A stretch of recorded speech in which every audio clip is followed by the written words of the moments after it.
வந்து பழக்குடிக்கு திரு கலைஞர் அவர்களை முதலமைச்சராக வரவழைத்து ஒரு மிகப்பெரிய எங்களுக்கு ஒரு வியப்பையும் மலைப்பையும் ஏற்படுத்தியவர் ஜனகராஜ் ஐயா அவர்கள். எங்கள் ஊரின் தலைமை ஆசிரியர் இந்த கே ரங்கராஜன் அவர்களின் தம்பி. எங்கள் குடும்பத்திற்கும் எங்கள் கிராமத்திற்கும் மிகப்பெரிய பணியை செய்தவர். அவருக்கு பாராட்டு.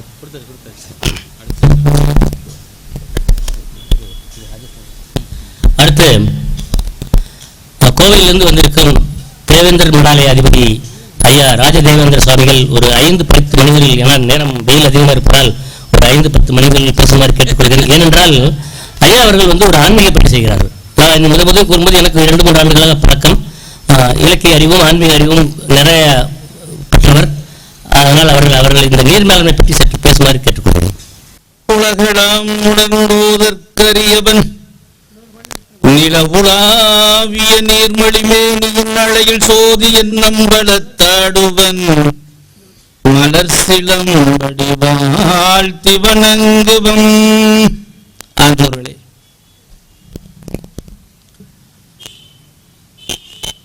மிக சிறந்த அறிவியல் பூர்வமான பல்லுயிர் ஓம்புகின்ற மரபிலே வந்த தமிழர்கள் என்ற காரணத்தினால எனக்கு தெரியவில்லை.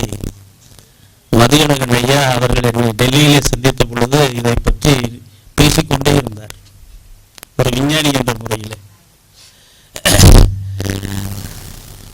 ஒரு மனிதன் தான் வாழ்கிற பகுதியில் எதை சாதித்தோம் என்பது மிக மிக அவசியம். தான் பிறந்த பகுதியிலே, தான் வாழ்ந்த பகுதியிலே தன்னுடைய சக மனிதனுக்காக செய்கிற காரியங்கள்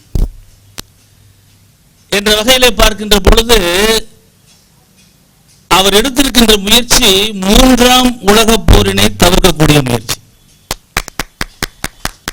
இனி ஒரு போர், ஒரு யுத்தம் இந்த உலகத்தில் நிகழ்ந்தது என்றால் அது சத்தியமாக நீருக்காகத்தான் அந்த போர் நிகழும் என்று வல்லுநர்கள் கூறுகிறார்கள். அந்த அளவுக்கு மனிதன் நீரை வீணடித்துக் கொண்டிருக்கிறான், அல்லது நீருக்காக அலைந்து கொண்டிருக்கிறான்.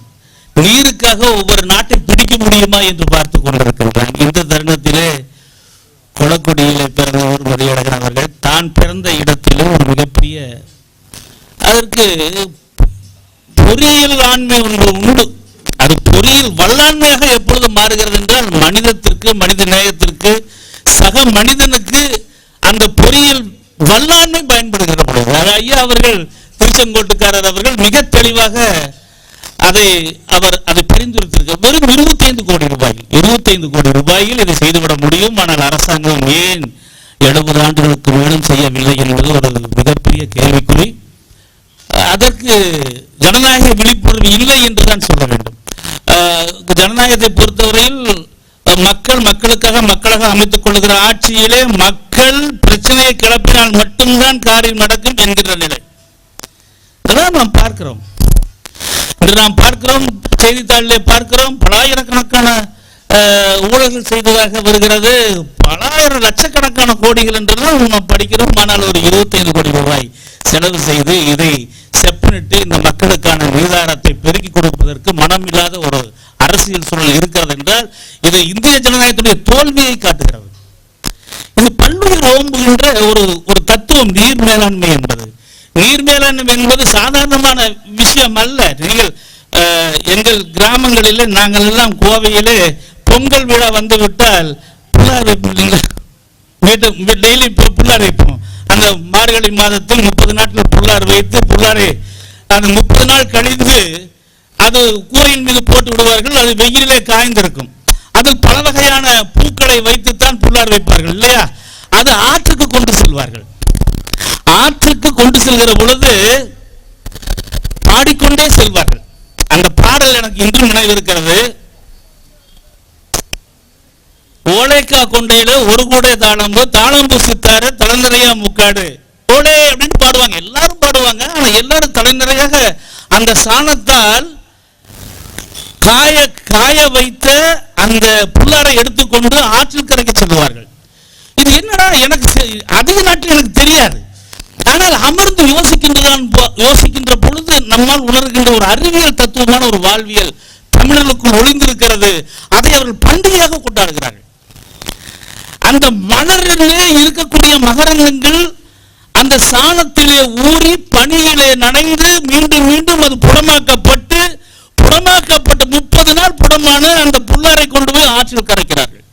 ஆற்றில் கரைக்கின்ற பொழுது ஆற்று நீரிலே கலந்து அது வணங்கி அதை தெய்வமாக கொண்டாடி கரைத்து ஆற்றிலே விடுவார்கள். ஆற்றிலே விடுகின்ற அந்த சாணம் கலந்த நீர் குளத்துக்கு செல்கிறது, குளத்திலே தேங்கிய அந்த நீர் வயல்வெளிக்கு செல்கிறது. இது என்ன உயிர் சுழற்சி தத்துவத்தை காட்டுகிற ஒரு அற்புதமான விழா.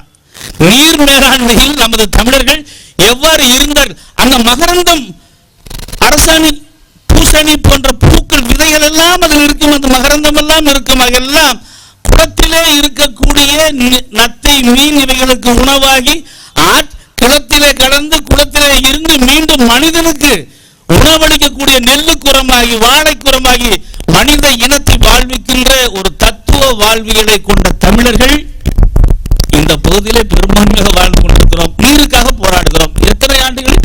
78 ஆண்டுகளுக்கு இன்னும் சற்று ஒரு 100 ஆண்டுகள் ஆகிவிடும். இவ்வளவு ஒரு சூழல் உருவாகி இருக்கின்ற நீரை தேடி அலைகிற மக்களாக நாம் இருப்பது வேதனைக்குரியதாக இருக்கிறது.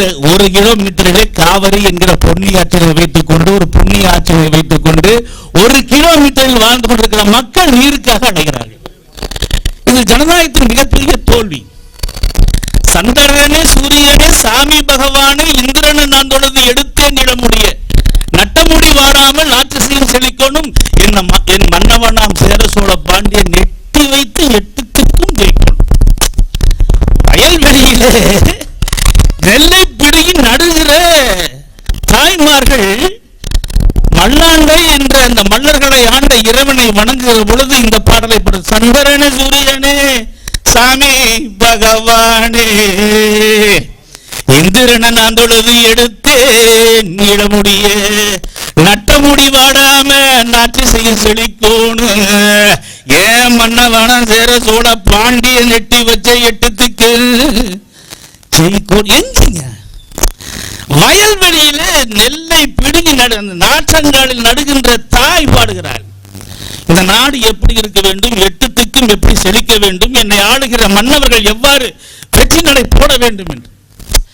இந்த வழக்கார் உள்ள தமிழர்கள் எனக்கு முன்னால் பேசிய ஆண்டவர்கள் சார்ந்தவர்கள் எல்லாம் எத்தனையோ பெரிய பெரிய கருத்துக்களை சொன்னார்கள். ஆனால் இந்த கிராமிய மக்கள் தங்களுடைய வாழ்வியலில் நீருக்கு கொடுக்கக்கூடிய முக்கியத்துவம் அழிந்து வருவதற்கு காரணம் நீர் மேலாண்மை தெரியாத அரசியல்வாதிகள் நாட்டை ஆண்டுதான். இதை நான் வலுவா சொல்லுவேன், இதுக்கெல்லாம் பயப்பட மாட்டேன். நான் அரசியல்வாதி கிடையாது, அரசியல் ஓட்டுக்காக போற கிடையாது.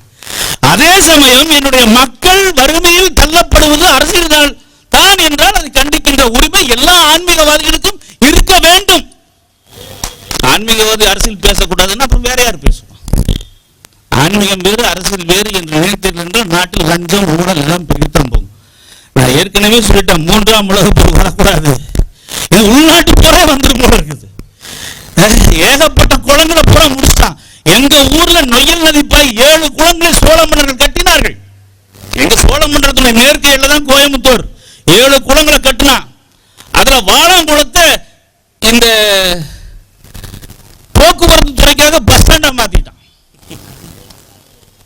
போக்குவரத்து துறைக்காக பஸ் ஸ்டாண்டா மாத்திரியே அது நீராதாரம் என்ன? நிலத்தடி நீர் இருந்ததானே. ஆலாங்குளத்துல நீர் நிரம்பிச்சுன்னா அல்லது பேரூர் குளத்துல நீர் நிரம்பிச்சுன்னா சின்னியம்பாளையம் வரைக்கும் நிலத்தடி நீர் பாயும். சின்னியம்பாளையம் கிட்டத்தட்ட 28 கிலோமீட்டர் 30 கிலோமீட்டர் இருக்குங்க. அது வரையில அந்த நீர் ஓடு கீழே. ஆனா சின்னியம்பாளையம் வறண்ட பகுதி, அந்த பகுதிக்கு நீர் கொடுக்கக்கூடியது மோடிதான் அரசியல்வாதி. எதற்காக? போக்குவரத்து துறைக்காக.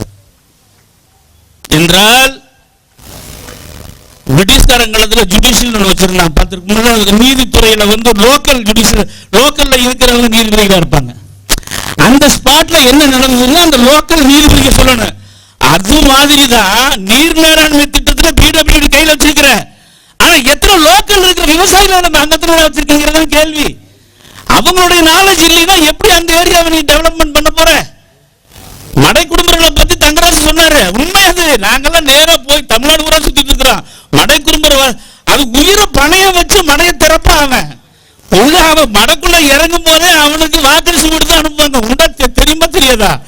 வாக்கரிசி போட்டு தான் மடையில இறங்குவான். நீர் மேலாண்மை உயிரை கொடுத்தான் தமிழன்.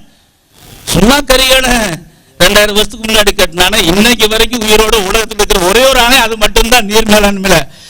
இந்த தமிழர்கள் நீருக்காக போராடுகிற ஒரு சூழலை தவிர்க்க வேண்டும் என்றால் நீங்கள் தான் அந்த முடிவை எடுக்க வேண்டும். நீர் மேலாண்மையை யார் சரிவர செய்வார்களோ அவர்களை ஆதரிக்க வேண்டும். நீர் மேலாண்மை தெரியாதவர்களை கொண்டு போய் அல்லது வேறு எங்கிருந்தோ வந்தவர்களை கொண்டு போய் ஆட்சியில் அமர்த்தி அவர் நமக்கு ஏதாவது செய்வார் என்று பிச்சை போடுவார் என்று எதிர்பார்த்தால் அது நிச்சயமாக நடக்காது. எனக்கு கொடுத்தது 5 மணிக்கு நடக்குது, அவ்வளவுதான். ஐயா அவர்கள் மதியம் ஐயா 5 மணிக்கு முடிச்சு நான் கொஞ்சம் விமர்சனம் பண்ணி கொண்டுதான் இருப்பேன். இருந்தாலும் சொல்லுகிறேன், நீரின்றி அமையாத உலகு ஒரு மிகப்பெரிய வாழ்வியல் தத்துவம். அனைத்து உயிர்களும் செழிக்க வேண்டும்.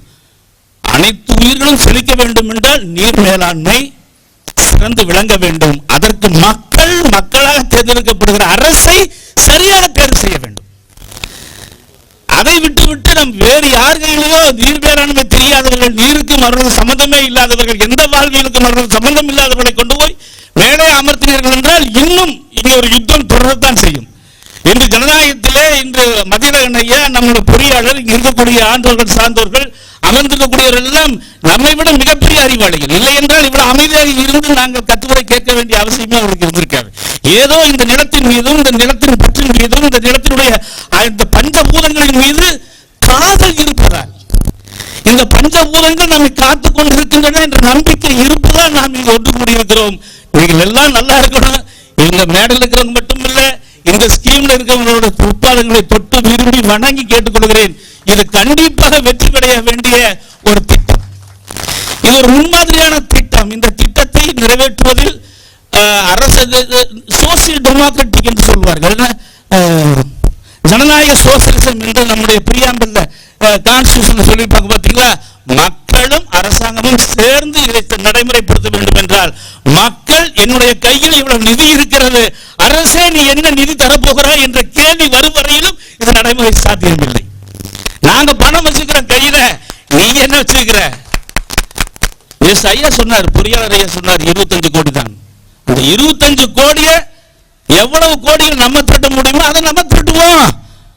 அப்புறம் எங்களால் அரசு என்ன செய்யுங்கிறத கேட்போம் என கேட்டுக்கொண்டு வாய்ப்பு நன்றி கூடி வருவதை நன்றி, வணக்கம். நண்பர்களே, இன்னும் 2 பேர் தான் பேசியிருக்காங்க. முடிச்சுட்டு இங்க வந்தோம் கூடணும் கலைஞ்செல்லாம் கிடையாது. நம்ம ஒரு முத்தாய்ப்பான நிகழ்ச்சி அங்க தாலுகா அலுவலகம் தான். எல்லாரும் தாலுகாவுக்கு வரணும். ஊடக நண்பர்கள், பத்திரிகை அனைவரும் வரணும். 2 சிறப்பு பேச்சாளர் தான் இருக்காங்க. அங்க தாசில்தார் நமக்காக வெயிட் பண்ணிட்டு இருக்காங்க. கிளம்பிடுவோம். யாரும் இங்க இருந்து கலைந்து போக வேண்டாம் தயவு செய்து.